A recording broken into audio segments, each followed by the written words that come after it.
Ravi de vous retrouver une fois de plus, ravi de savoir que vous êtes nombreux devant vos postes téléviseurs, très chers téléspectateurs.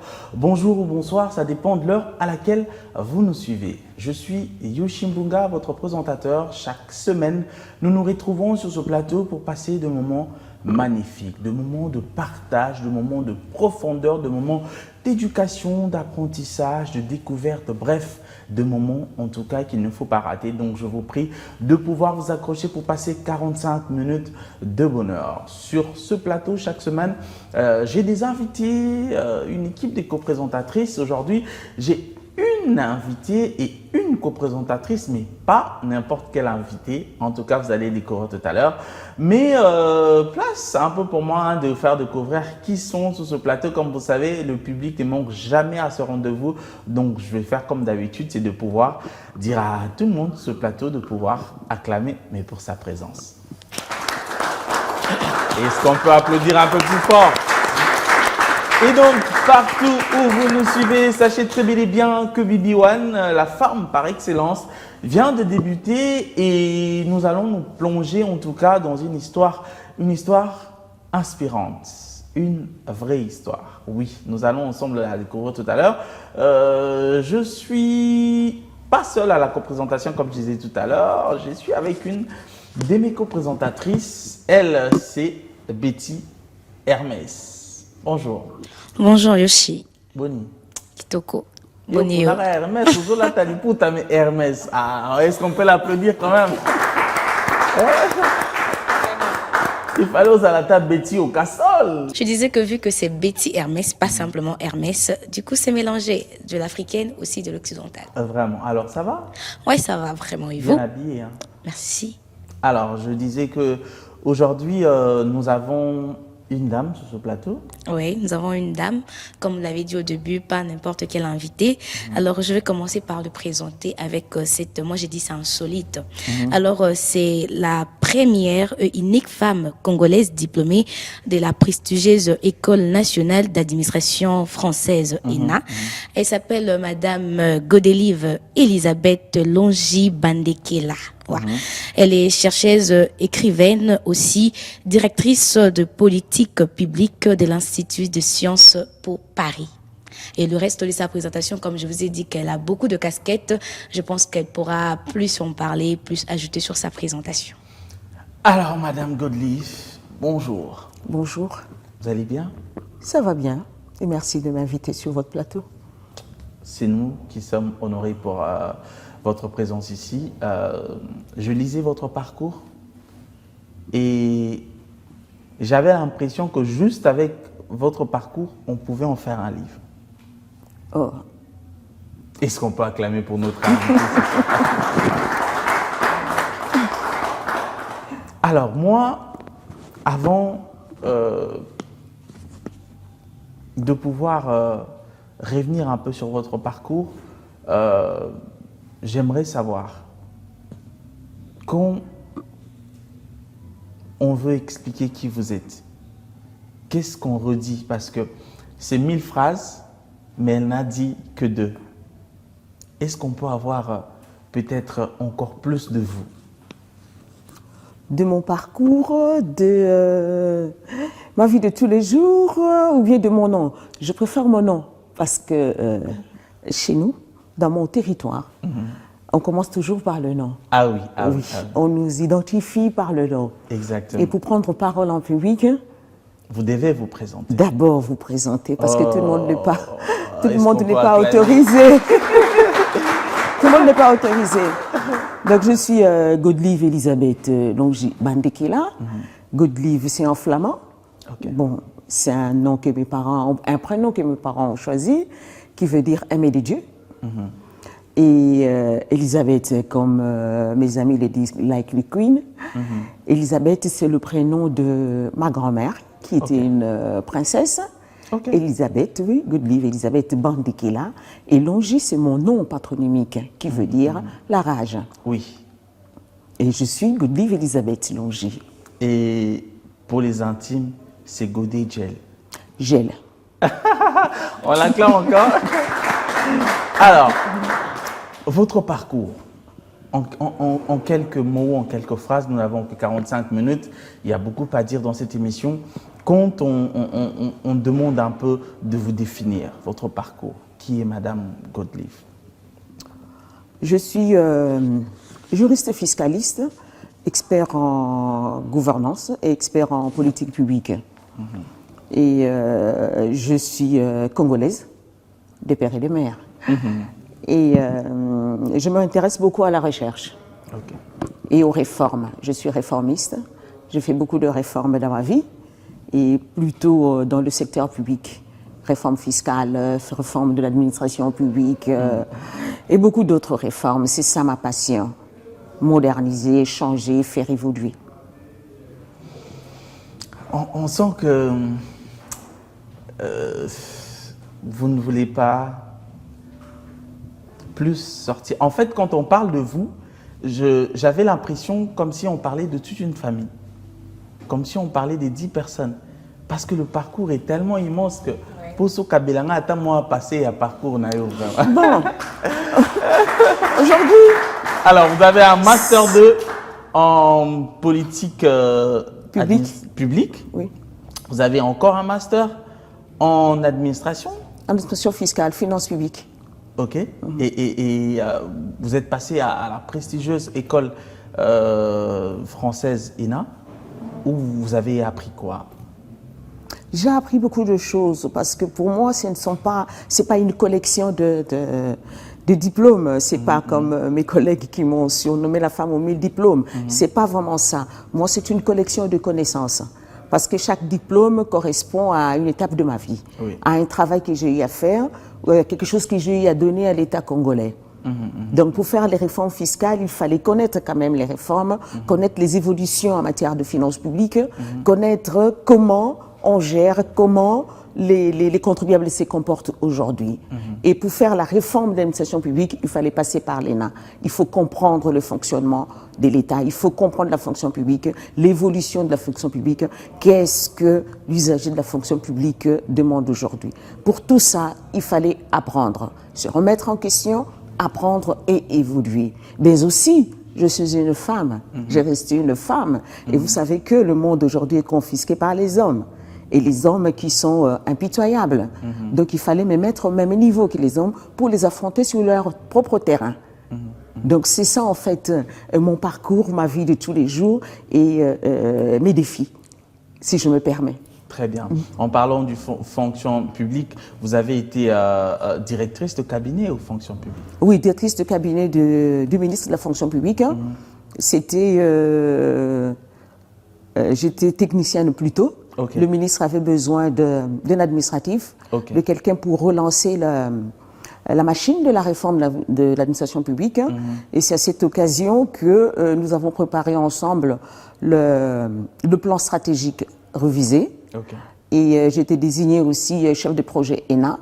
C'était une ambition personnelle déjà, et c'était une opportunité pour moi. Bon, il faut dire aussi qu'il y a des hommes qui permettent aux femmes de rêver et puis de voir leurs rêves se réaliser. Avec le Premier ministre Matata Ponyo? Avec le Premier ministre Matata Ponyo, le ministre Kibala et surtout avec le ministre Maker. Wangou. C'est à ce moment-là que nous avons pensé à mettre en place une ENA pour la RDC. Et nous avons bénéficié du concours de la communauté des énarques de France. Et c'était vraiment une belle expérience. Et aujourd'hui, vous avez l'ENA, nous avons une ENA en RDC qui fonctionne bien et ça me plaît.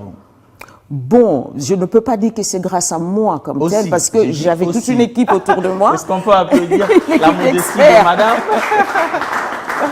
Parce qu'il n'y a pas eu que ça. Parce qu'avant de mettre en place l'ENA RDC, il fallait travailler sur la réforme de l'administration publique, il fallait travailler sur le plan de rajeunissement et le plan de mise à la retraite, ce que nous avions fait qui marche très bien jusqu'à présent. Il n'y a qu'un seul volet, voilà. C'est ça en fait la force de la réforme. Elle est étalée sur le temps et à chaque étape correspond des activités, des acquis et du rendu qu'on doit présenter. Bon, on a lancé la réforme, mais je sais qu'il y a des petits problèmes avec les salaires. Ça, c'est pas encore ça. Vraiment. Donc c'est le seul volet qui dérange un tout petit peu, le salaire. Très bien. Alors, avant de revenir sur Betty, j'ai eu une petite question. Quand on entend tout ça, moi, la vraie question, c'est de se poser qu'a ressemblé votre enfance? Parce qu'aujourd'hui, il y a des jeunes dames qui ne peuvent pas du tout se retrouver, qui nous regardent. Et en voyant, ils se disent, ah, elle a sûrement eu une enfance qui l'a rendue déjà dans ce qu'elle est. Et moi, j'ai la petite curiosité de savoir un peu qu'a ressemblé votre enfance, la jeune fille que vous étiez à l'école, la famille, c'était comment? Je suis fille d'un militaire, donc je suis née, mon père était déjà auditeur militaire, il a fait l'ENDA, il a fait aussi l'École nationale d'administration. Ok. Oui. Et j'ai eu une enfance normale, j'ai vécu avec un père assez autoritaire, et c'est la douceur de ma mère qui m'a aidée à me frayer un chemin. Alors j'ai vécu dans la discipline militaire. Et ça a beaucoup influencé ma vie jusqu'à l'âge adulte. Parce que quand vous avez un père instructeur militaire, sachez que de temps en temps, il se trompe d'auditoire. Donc la maison devient aussi une brigade. Donc vous êtes au pas, tout doit être ordonné, la discipline, ce que vous dites doit être vrai, pas de mensonge. Donc c'était ça mon enfance. Et avec un père militaire qui devait aller partout, nous avons fait le tour de la RDC. Parce qu'à l'époque, il y avait la mobilité des militaires, la rotation. Oui. Donc un militaire ne restait pas sur place. Et surtout qu'il était officier militaire, auditeur militaire, il devait faire le tour des provinces. C'est comme ça que toute notre vie, on a eu à changer beaucoup de maisons et à changer beaucoup de provinces. Donc je dirais même qu'il a fait de nous des vrais nationalistes. Vraiment. Parce qu'on a été dans la province orientale, même si je me suis mariée dans la province orientale. Nous avons été à l'Équateur, dans le Grand Kivu, le Kivu de l'époque, au Katanga, le Grand Katanga, donc le Shaba, et à Kinshasa, là où j'ai pas été, c'est chez moi, dans le Kasaï oriental. Parce que là, c'est mon mari qui m'a amené dans le Kasaï oriental, lui qui est de Otuélé. Et la première fois que je suis allée au Kasaï oriental, c'est sur invitation de mon cher et tendre époux. Et avec le temps, j'ai appris à découvrir ma province. Et récemment, je suis tombée amoureuse du territoire qui est le mien, parce que mon père règne sur 12 chefferies. Il est chef de regroupement de Bakwalongi. Donc, je suis allée là-bas par curiosité. Je suis tombée amoureuse de Katanda et je suis restée. Oh, c'est super ça. On va y revenir tout à l'heure. Alors, Becky, des questions? Oui, j'ai une question. Madame Godeli va soulever que notre monde, le monde d'aujourd'hui, est confisqué par les hommes parce que les femmes n'essayent peut-être pas de prendre en main certaines choses comme vous l'avez fait et vous avez amené de réformes dans le secteur public, politique, je dirais aussi, mais à part le difficulté que vous venez de soulever sur le financement, le salaire et autres, hormis ça, le monde qui est confisqué par les hommes, vous n'avez pas rencontré d'autres difficultés, hormis le salaire des employés? Bon, ce monde qui est confisqué par les hommes conditionne aussi notre comportement. Vous m'avez posé des questions sur mon parcours scolaire et universitaire. Je vous ai dit que moi, ma stratégie, c'était affronter les hommes sur leur propre terrain. Parce que ce sont les hommes qui ne décrochent pas beaucoup, les femmes décrochent. Quand nous commençons l'école primaire, s'il y a 10 femmes, 10 hommes, mais quand nous sortons de l'école primaire, il y a peut-être 5 femmes et 10 hommes, et ainsi de suite. À chaque niveau, il y a des femmes qui restent. Oui. Et jusqu'aujourd'hui, je y le dire et je le confirme encore et je le répète, que ce sont les hommes qui nous choisissent jusqu'à présent. Ça fait un bon bout de temps que nous sommes dans des mouvements d'émancipation des femmes, mais c'est les hommes qui nous choisissent. Par exemple, pour les listes électorales, je suivais encore ce matin, on en parlait, on disait que la représentation de la femme est insignifiante. Mais vous devez savoir que ce sont les hommes qui choisissent les femmes pour les mettre sur les listes électorales. Et les femmes qui ont des partis politiques, bon, elles sont là, elles se battent, mais c'est pas la même chose avec les hommes. Donc, mon parcours, c'est un parcours d'une femme qui est déterminée, une femme émancipée, une mère de famille, une épouse, mais aussi quelqu'un qui lutte pour le droit des femmes. Et quand vous luttez pour le droit des femmes, vous rencontrez beaucoup d'embûches. Et d'abord, vous rencontrez la femme elle-même, qui n'aime pas la femme. C'est pas moi qui le dis, on le sait très bien. Vous rencontrez plusieurs manières... plusieurs méthodes utilisées par les hommes pour pouvoir anéantir les femmes. Vous devez lutter contre toutes ces méthodes-là et vous frayez un chemin. Je peux vous dire que c'est pas facile, mais nous avons des femmes modèles, des femmes qui nous inspirent et qui nous donnent du courage. Alors moi, quand je pense à une dame comme Zoujan Bombo, je me dis, bon, elle a dû faire quoi exactement pour en arriver là? Ouais. Quand je compare ce qu'elle est et tout ce que moi j'ai vu sur mon parcours, vous voyez. Quand je vois une dame comme Madame Odieu, qui est au Conseil d'État, c'est une femme que j'admire beaucoup. Mais vous vous demandez, mais comment elle est arrivée là? Avec tous les problèmes que nous connaissons, elle a fait comment? Voyez. Donc, à chaque pas, quand je tombe, je me dis, mais les autres, elles ont fait comment? Et je me relève et puis j'avance. Ne pensez pas que la vie d'une femme est facile dans notre société, non. Nous nous battons contre les femmes, nous nous battons contre nous-mêmes, contre le découragement, contre l'incompétence aussi. Attention, c'est pas parce que vous êtes une femme qu'on doit vous nommer à tous les postes. Exactement. Il faut aussi avoir la compétence qui va avec. Donc il y a aussi les hommes qui nous font les coudes et tout, mais on doit se frayer un chemin. Donc c'est pour vous dire que c'est au niveau scolaire, je me suis battue aussi parce que j'ai étudié plus ailleurs, en France, mais j'ai eu aussi à me confronter à beaucoup de problèmes, comme le racisme. On n'en parle pas, mais c'est quelque chose qu'on sent. Quand vous étudiez en Europe, en filigrane, vous avez ce problème-là de racisme qui surgit à tout moment. Vous devez vous battre pour ça. Et quand vous êtes une femme, vous ne devez pas aussi vous décourager. Donc la vie d'une femme, elle est pleine d'embûches.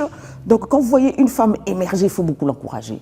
C'est qu'elle s'est vraiment battue et qu'elle a eu une force, une détermination et elle est arrivée là où elle est. C'est pourquoi j'aime beaucoup les femmes qui émergent. J'aime beaucoup quand je vois que le chef de l'État a nommé une femme. Moi, ça me fait plaisir. Je me dis, waouh, bientôt, nous serons peut-être 50-50, comme en Afrique du Sud. Je me rappelle lors d'une... réunion de la grande commission mixte, parce que pendant le gouvernement 1+4, j'ai eu à diriger sur le plan technique la grande commission mixte Afrique du Sud et RDC. Okay. Et je vous dis que quand on se retrouvait autour du président Thabo Mbeki, il y avait sur 7 ministres sud-africains, il y en avait 5 qui étaient des femmes. Okay. Il y avait 5 femmes ministres. Donc vous sentez que c'est... Et quand vous voyez ça, vous vous demandez, mais chez nous, est-ce que c'est possible? C'est possible. Le chef de l'État a déjà donné le ton, il a donné le go. Mais le problème est que ceux qui proposent les femmes, ce sont les hommes. Très peu de femmes ont, comment dire, ont l'oreille du chef pour pouvoir proposer les femmes. Et puis il faut aussi qu'elles acceptent de proposer les femmes. Parce qu'au milieu des femmes aussi, il y a cette compétence, cette compétition, je veux dire, qui nous empêche aussi d'évoluer. Il y a aussi la sous-traitance. Donc, madame, la vie d'une femme a beaucoup de problèmes. La sous-traitance que les hommes utilisent maintenant, est-ce que vous connaissez la sous-traitance des femmes? C'est-à-dire que pour faire du mal à une femme, on utilise une autre femme. L'homme ne veut pas se présenter tout droit, attaquer une femme et utiliser une femme. Par exemple, quand nous nous plaignons qu'il n'y a pas assez de femmes, mais le lendemain, un groupe de femmes va passer à la télé pour vous dire, ben, écoutez, on félicite le chef de l'État parce qu'on a nommé des femmes. Vous voyez, c'est ça en fait qui nous fragilise aussi en tant que femmes. Nous ne sommes pas coordonnés dans notre lutte. Nous ne sommes pas comme les femmes de l'Afrique de l'Ouest. Nous ne sommes pas soudés. La femme congolaise n'accepte pas souvent l'autre femme congolaise. Mais ne vous en faites pas, c'est en train de changer. Parce qu'avec la jeune génération, on sent qu'elles sont un peu plus déterminées que nous.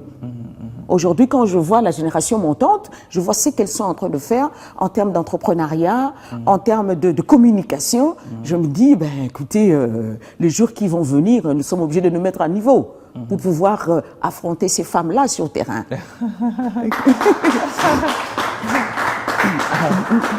Alors, là, je venais de l'apprendre que vous exerciez déjà depuis 1+4, ça mérite quand même encore plus de passion, non? Oui, pendant le gouvernement 1+4, je peux dire que c'est le moment où comment dire, je me suis retrouvée vraiment dans la politique, que j'ignorais d'ailleurs. Donc c'était un coup de hasard. Justement, comment vous retrouvez dans la politique? Comment vous vous retrouvez dans la gestion de ce conflit-là pour pouvoir ramener la paix en RDC? Et quelle est votre part de partition dans tout ça? Bon, pendant le gouvernement 1+4, comme je le disais tout à l'heure, c'est que c'est pas quelque chose que j'avais projeté dans ma vie. Je me voyais fonctionnaire de l'État, chevillée au statut, en train de travailler comme toute femme fonctionnaire, quand un jour, on m'a dit qu'il y avait le ministre du Plan qui me cherchait. Je ne le connaissais pas. Alors, je me suis présentée à son cabinet. Il m'a dit qu'il a vu mon CV circuler. Il est avocat, il travaille avec les avocats, mais il cherche une juriste qui maîtrise les questions de l'administration. Donc, il était précis, il cherchait quelqu'un de précis. Bon, mon premier réflexe, c'était de dire non, par peur, parce que quand vous êtes dans l'administration, vous voyez les ministres, c'est des demi-dieux. Alors quand il vous dit je vais travailler avec vous, vous dites mais je ne serai pas à la hauteur, qu'est-ce que je veux faire? Et surtout un grand ministre comme celui-là. Et après un temps, il m'a donné 3 mois de réflexion, mais au bout de 10 jours, je pense qu'il y avait des urgences au cabinet, et c'est comme ça que j'ai intégré ce cabinet-là. Et à l'époque, le ministère du Plan s'occupait aussi de la coordination de l'action gouvernementale, parce que pendant la période 1+4, il n'y avait pas de Premier ministre. Alors, je peux dire que c'est une période qui a formé beaucoup de gens, beaucoup d'élites, parce qu'il y avait une telle compétition entre les 4 vice-présidents, donc on n'avait pas droit à l'erreur. On n'avait pas droit à l'erreur. Dès que vous n'êtes pas compétitif, ben, on vous écarte. J'ai été motivée par quoi faire la politique. C'est quand on a publié le siège pour Katanda.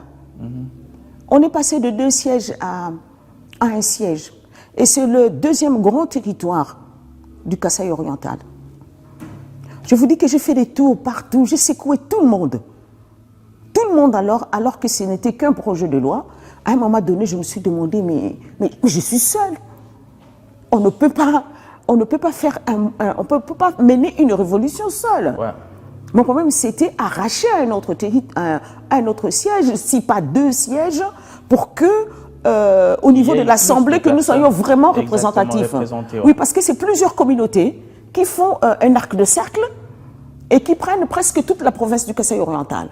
Donc, vous ne pouvez pas avoir une seule personne. Une seule personne, ça veut dire une tribu. Et ça, c'est difficile à gérer. Qu'est-ce qu'il va faire seul? Donc, je me suis battue pour ça. Et devant moi, il n'y avait que des portes closes.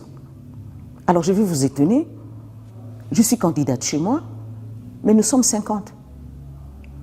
Et pour un siège. Une seule. Alors, je me suis dit, mais ils étaient où quand on se battait pour avoir le 3e siège? Parce qu'il y en avait 2. Ils étaient où pour les 145 territoires? Nous sommes le territoire qui a eu pas plus de 2% dans le budget général de 145 territoires. Alors que nous sommes un territoire qui a eu 2 premiers ministres. Nous avons 2 députés qui siègent à l'Assemblée. Nous avons une ministre de la Justice. Et nous avons un sénateur. Les 2 députés, madame, savent que et maintenant, ça sera 1. Mais la loi est passée où? La loi est passée à l'Assemblée. On applaudit quand même pour ces 2 députés là. Donc, ce sont toutes ces choses-là qui vous révoltent un tout petit peu et qui vous poussent quand même à à bouger le curseur. Voyez. Ce que moi je cherche avant tout, c'est le développement. Oui. La politique vient en seconde position, mais d'abord les développements. Vous ne pouvez pas imaginer comment les gens vivent dans nos territoires. On se croirait à l'époque de Néandertal, l'époque du Cro-Magnon. Alors qu'à Kinshasa, toutes les dames sont belles, comme votre co-animatrice. Toutes les femmes ressemblent aux Kardashian. Vous voyez. Mais là-bas, c'est autre chose, c'est un autre tableau. Ouais. Une autre réalité. Une autre réalité que nous devons aussi, je voulais dire, nous devons aussi aider nos populations à vivre dans les mêmes conditions partout. Donc, quand un Congolais quitte Kinshasa, va à Kolwezi, va à Kipushi, va à Kamina, va à Katanda, à Chilengi, à Miabi, va à Aba, va à Aru, à Djougou, il doit avoir le même confort. Oui. Bon, je peux pas dire, je ne vais pas dire que j'ai un rêve comme Martin Luther King, mais moi j'y crois. Ah oui. Ah oui. D'être profond. Alors, petit à petit, malheureusement, nous sommes en train de chuter. Moi, j'ai quand même une question autour du sujet du jour. J'aimerais savoir, madame, est-ce que pour vous, les leaderships féminins, parce qu'on parle de la femme ici, est quelque chose d'inné ou c'est quelque chose qu'on développe? Les deux. Les deux parce que, en faisant un peu le tour des sociétés, des détenteurs du pouvoir coutumier, je me suis rendu compte que dans plusieurs sociétés, il y avait des femmes comme chefs coutumiers. Ok. Il y avait des femmes qui dirigeaient les communautés. Mais qu'est-ce qui est arrivé? Comment les femmes ont perdu le pouvoir? Ça, je ne sais pas vous le dire. Parce que dans nos sociétés ancestrales, il y a l'organisation de la société est telle qu'il y a des familles qui peuvent régner. Il y a des familles qui donnent le pouvoir, comme chez nous, on les appelle l'entita. Eux, ils donnent le pouvoir. Oui. Ils sont comme la Cour suprême. Mais il y a des familles aussi qui portent les chefs. Ils doivent être forts et tout. Donc la société est organisée de sorte que chacun se retrouve dans un métier. Et dans toutes ces familles-là, il y a des femmes qui préparent les hommes. Par exemple, ceux qui portent les chefs, ils ont à la maison une femme.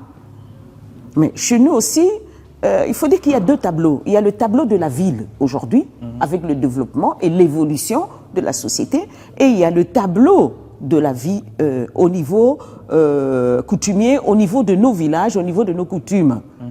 Mais la femme a toujours eu une place. Chez moi, ma grand-mère de deux côtés, mes grands-mères de deux côtés étaient des reines. Elles ont dirigé. Ok. Donc on peut dire que le leader féminin a toujours existé.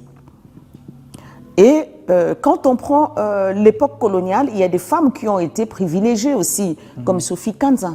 Ok. C'était pas après le 30 juin, mais c'était avant 1960. Elle était déjà dans le pipeline. Elle avait été formée. Donc le leadership, je peux dire que c'est quelque chose de inné, parce que quel que soit le milieu, quelle que soit la société, on doit développer cette qualité-là de leader. Oui. Aujourd'hui, je vois qu'on affiche beaucoup dans la rue, femme leader, femme ceci. Vous allez m'excuser, mais des fois, quand je cherche, je regarde le visage, je me demande, mais elle a fait quoi? Peut-être que j'ai loupé quelque chose dans cette ville. Elle doit avoir fait quelque chose. Oui, c'est vrai. Parce qu'il ne suffit pas de se proclamer femme leader. Il faut avoir fait quelque chose pour les femmes. Il faut avoir drainé les femmes quelque part. Il faut avoir participé à l'évolution des femmes. Je prends une femme comme Madame Eve Bazaïba.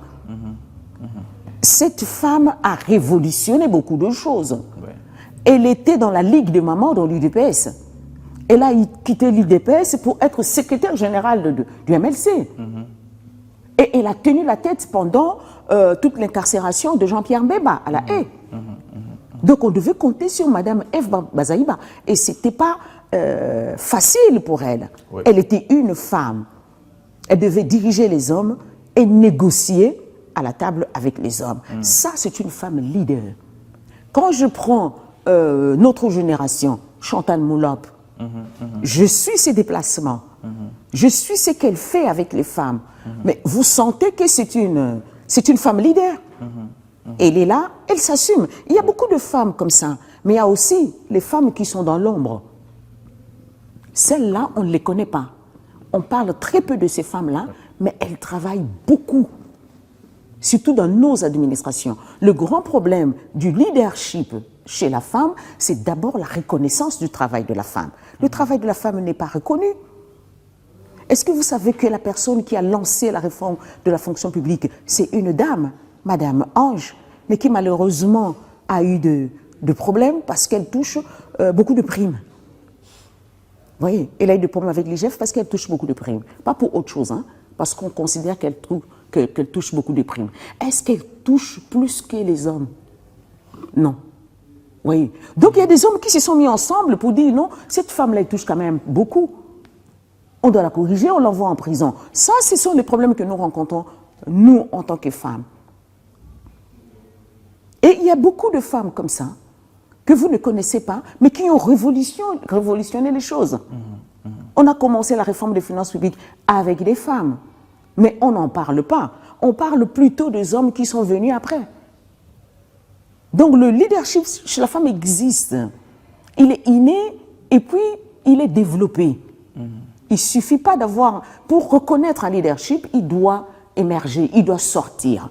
Il ne doit pas rester à l'intérieur. Pour sortir, il faut avoir des stratégies.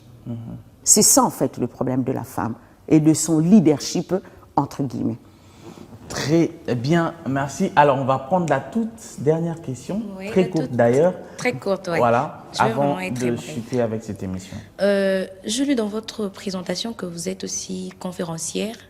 Vous êtes parmi les organisateurs de Makutano, vous participez. Mais vous avez dit au début que vous avez la famille a une coopération au niveau de Katende. Et je me disais, pourquoi ne pas avoir aussi une structure ici? Si vous en avez, c'est laquelle? Une structure ici qui encourage les femmes, parce que vous avez bien dit, être femme leader, c'est aussi être cette femme-là qui amène d'autres femmes à la conscience, à mieux se prendre en charge, à connaître leur leadership. Alors, vous avez une structure ici, à Kinshasa, ou simplement la coopération qui se trouve à Katende? À Katanda, c'est Katanda, c'est le territoire de Katanda dans le Kasaï oriental et la coopérative se trouve à Lukaon, Kopaïlou. C'est une coopérative qui aide les jeunes à revenir. C'est deux réalités un peu différentes. Ici, à Kinshasa et ailleurs, dans le cadre aussi de Makutano, nous formons les femmes entrepreneurs, les femmes d'affaires, les femmes qui veulent s'élancer aussi dans les affaires, ou bien les femmes qui sont de la diaspora et qui hésitent à venir en RDC investir ou bien s'installer. On a peur de la RDC par rapport à l'image que nous renvoyons. Donc, je suis parmi les femmes qui sont là pour causer avec les femmes, comprendre leurs problèmes et les ramener un peu influencer leurs décisions de retour, le comeback des femmes vers la RDC pour venir investir en RDC. Parce que ce sont des femmes qui ont appris aussi beaucoup à l'extérieur. Donc, c'est deux terrains vraiment différents avec des stratégies différentes. Bon, ici à Kinshasa, il y a beaucoup de femmes qui ont des ONG. J'interviens aussi quand elles ont besoin de moi. Mais ça ne veut pas dire que je dois avoir aussi une ONG. J'appuie beaucoup d'ONG en termes de formation, en termes de moyens, en termes aussi de stratégie. Parce que beaucoup d'ONG et de QG politique aussi me sollicitent pour des stratégies politiques. Donc j'aide aussi d'autres personnes. Ça ne veut pas dire que nous devons faire la même chose. Non. Mais c'est de l'autre côté qu'on a un peu plus besoin de notre présence. Oui. Parce qu'ici, à Kin, c'est pléthorique. Il y a des ONG, il y a des fondations, il y a tout. L'argent circule. Mais est-ce que vous savez qu'en Boujma, une canette de Coca-Cola, c'est 14 000 francs. Une canette. Et il n'y a même pas de supermarché. Vous comprenez? Donc là-bas, c'est d'autres stratégies. Comment faire pour désenclaver la province et faciliter les échanges? Parce que si on ne désenclave pas tous les projets, on a vu le chef de l'État avec toute la bonne volonté, mais le barrage, c'est quoi? On est enclavé. Les genoux, on est enclavé. Comment faire venir les équipements, les matériaux de construction? Quoi dit? On est enclavé. Il n'y a pas de route. Alors que si on avait concentré tous les moyens sur les routes, désenclaver la province, mais les opérateurs économiques allaient venir s'installer pour construire une école, une université, tout ce que vous voulez. Les opérateurs économiques vont s'installer tout le long du corridor de développement. Oui. Mais si on laisse l'État lui-même faire les choses, il faut bien canaliser les interventions de l'État. C'est ça ma bataille, canaliser les interventions de l'État. L'État n'a pas à ouvrir un supermarché. Et c'est ce que nous cherchons. Parce que comme les moyens sont à Kinshasa, nous travaillons pour attirer l'attention des décideurs vers les territoires. Voir comment nous pouvons amener les fonds d'ici vers les territoires. Tous les projets sont ici. La Banque mondiale est ici. Elle n'est pas à Lukamu, elle n'est pas à Mbujimaï. Donc il faut aller frapper ici à Kinshasa la porte de la Banque mondiale pour avoir des fonds pour l'eau de Lukamu. Ça fait 2 ans que je me bats pour l'eau. Ici, vous pouvez boire et jeter les bouteilles en plastique partout, donner à l'État un problème de gestion de l'environnement. Mais là-bas, il n'y a pas d'eau. Les enfants ont la gale. Même si vous construisez 10 000 hôpitaux, mais ces hôpitaux vont fonctionner comment? Sans eau. Voyez. Et je me bats pour ce genre de projet. Je ne me battrai pas à Kinshasa pour l'eau. Je vais me plaindre des factures de la régie des eaux.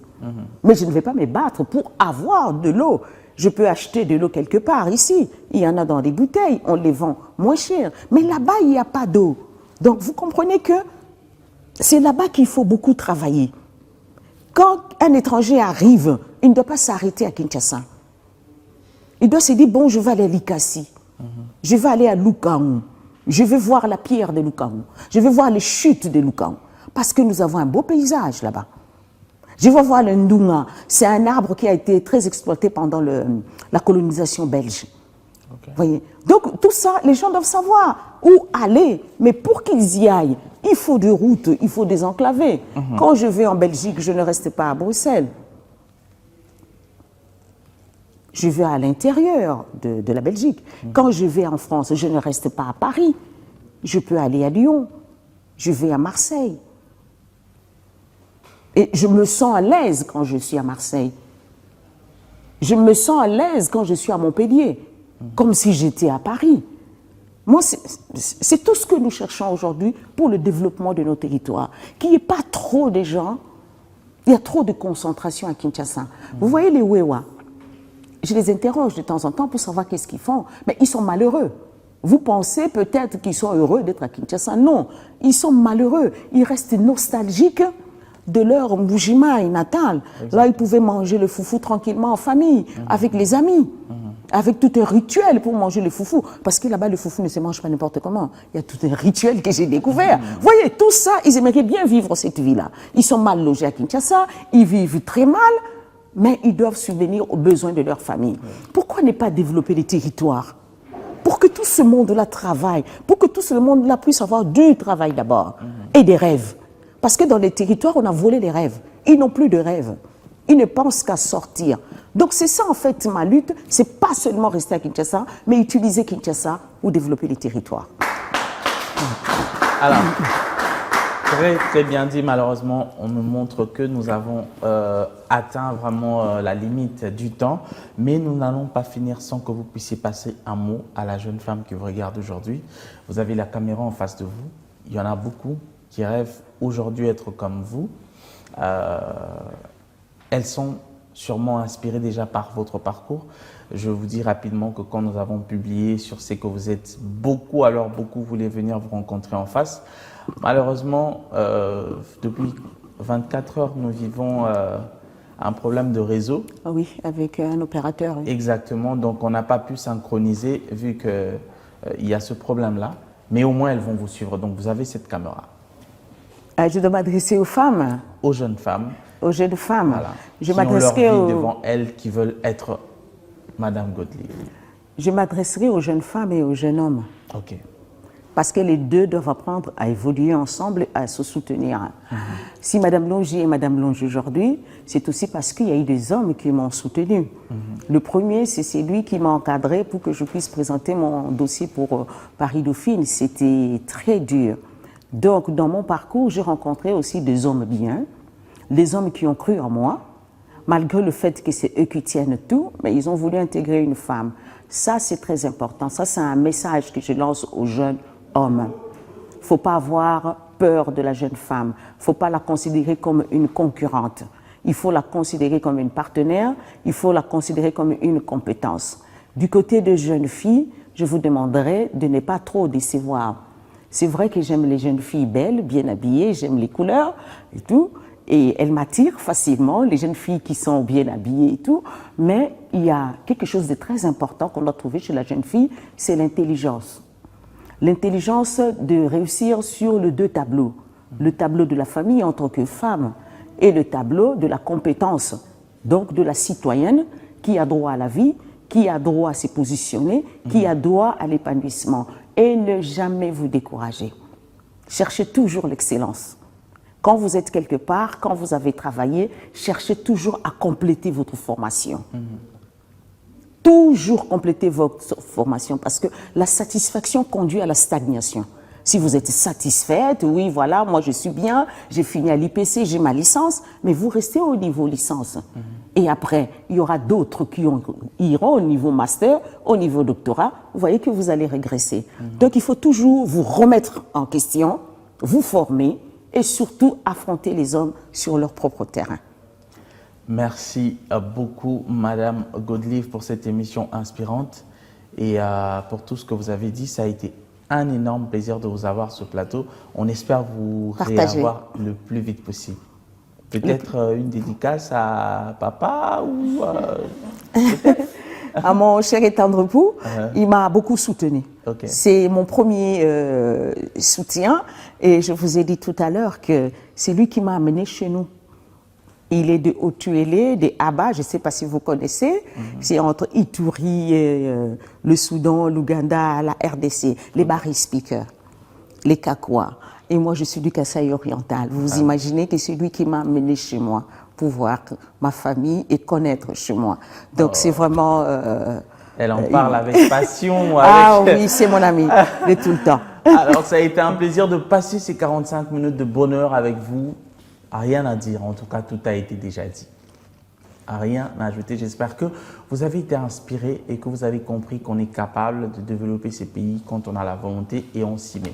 Alors, pour moi, je vais faire comme d'habitude, c'est de pouvoir demander à tout le monde sur ce plateau d'élever nos mains et de dire bye bye.